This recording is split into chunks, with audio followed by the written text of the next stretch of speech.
But it's not that bad. It's not that it's cold outside or anything like that, because I don't know about you, but I always feel like a Viking when I go outside in the cold to smoke, because there's nobody else out there. So the only thing that pisses me off about it is the people who created this law about you can't fucking smoke inside. I get why they did it, but it has a lot of unintended consequences that they didn't really think about. So basically, whenever you're at the bar, you got to go outside. So it's cold outside. You go outside the door. You know, it's fucking freezing outside and you feel like a Viking, but there's always one asshole out there, just you and him smoking, and you got your cigarette. How's it going, man? How you doing, dude? Got a light? And it's like Titanic out there. You're talking, I don't know, you're like, oh, Jack, don't go. Okay. Thanks, dude. Wait, don't go. Come. Thanks, man. Lifesaver. And you're hardcore because you're outside smoking and nobody else is out there and you're the Viking. And then all of a sudden, you're done. It's fucking cold. Thanks, dude. And all of a sudden I have to pee. Not right now, but in the joke I have to pee. So all of a sudden this is where it gets hairy because the chain of events is set off that have the unintended consequences. So you go in and you find the bathroom, you got like the trough there, and all of a sudden you're like, your fingers have no dexterity. I don't know what happens, and all of a sudden you're freezing still, and you have to pee, and there's the trough there, and somehow there's a cigarette butt in there, and you're like wondering where the fuck that came from. So you're left with this dilemma. You have no dexterity, and you have to pee, and hopefully, not like me, you didn't wear button-down flies because those are cool, right? All of a sudden I'm regretting the fact that button-down flies are more awesome than regular ones. So you're like a fucking Eskimo trying to weave a tapestry, and you got Parkinson, and then you're trying to undo your fly, and it's buttoned down, and then you finally get it open, and God forbid you don't want to go fishing around for it with the boxers, because if you accidentally touch that thing with your freezing ice-cold hands, it's going to be another hour before you find that shit. So what do you do? What's left? And hopefully you got enough, strength left in your dexterous hands so you can do the pull down. Hopefully you just pull everything down and hope everything goes good. Hope you don't slip, get some piss in your face and everything. So you got it going on and you're finally pissing and everything, but your hands still don't work. Okay? So as you're going, all you hear is and you feel it. Oh shit, there's that girl you were gonna meet at the bar. She's calling you and you have no way of answering the phone. So what do? You can't ask the guy next to you for help. Hey buddy, can you hold this for me while I answer the phone? Or can you answer the phone? No. It doesn't work that way. So you have to take one, you just have to let it go because you went outside and you just had to smoke a cigarette. So now, what are you left with? That girl couldn't get a hold of you. She might have went out with somebody else at a different bar.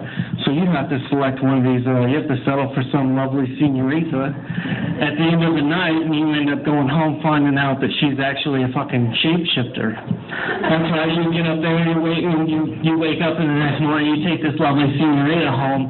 You wake up the next day, find out it's a fucking chupacabra laying in your bed right there. And I don't care who you are. It doesn't matter if you're Brock Lesnar, you're going to flail when you wake up. You wake up, you're like, oh, that was wonderful. Like, Jesus fucking Christ. And now, all of a sudden, you don't know what to do, and you did the screwy thing because you tripped over a piece of paper, and it's not even real. You're in a fucking horror show right now because only in horror movies do you trip over a piece of paper. And now you're here, and you don't know what's going on because there's a chupacabra in your bed, and you're wondering what the hell's going on, and you scurry across the room like this.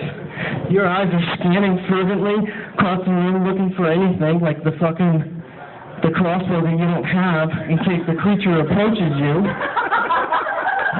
So what do you do now? You have no weapon, and you do this. You put your foot up like this. You do this thing. Just in case the creature approaches, you can go like this. Like that's gonna fucking do anything, right? That doesn't work. Nobody does that, but everybody does if you don't know what to do. If you get caught off guard, that's what you do. And that's why smoking indoors is a good thing, because you can avoid that whole situation. And I'm telling you, no matter who you are,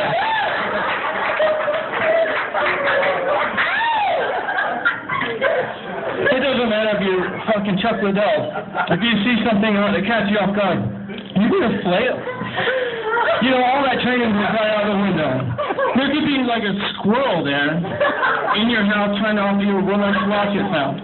See the roller squash, you see a squirrel, Jesus Christ, you're fucking flailing because you caught off guard. And you see it, and you go across the room, and then you have to like reason with it. Okay. You got me, dude. Whatever. It didn't scare me. And that's the deal, man. You're flailing around like you're caught on fire with some fucking invisible flames. You laugh, right? That shit ain't funny. Invisible fire?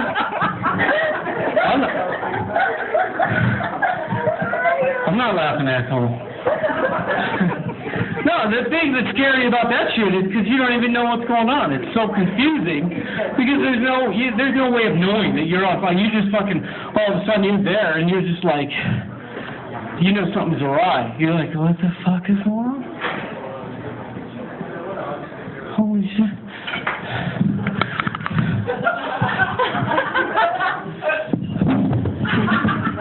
What the fuck?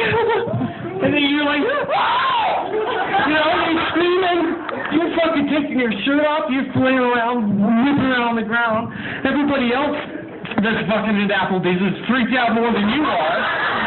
And now you have to get up and you have to do this fucking walk of shame right past the headshot of Dolph Lundgren there and some fucking hockey memorabilia. Because nobody else there can possibly understand what it's like to be engulfed with invisible fire.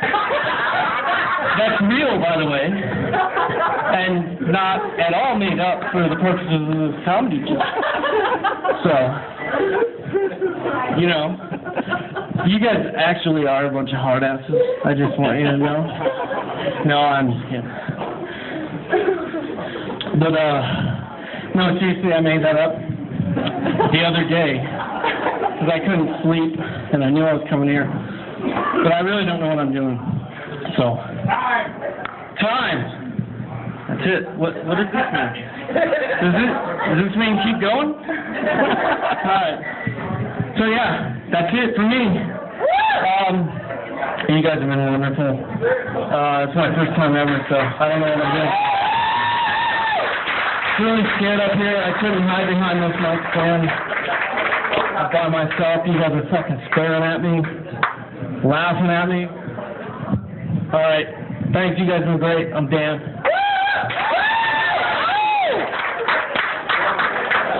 Daniel Johnson, right there. Give us a moment. You won't get herpes. Go ahead. Clap it up. Whip it up a little bit. Kick your table. Blink loud. Do something. There's something to work with.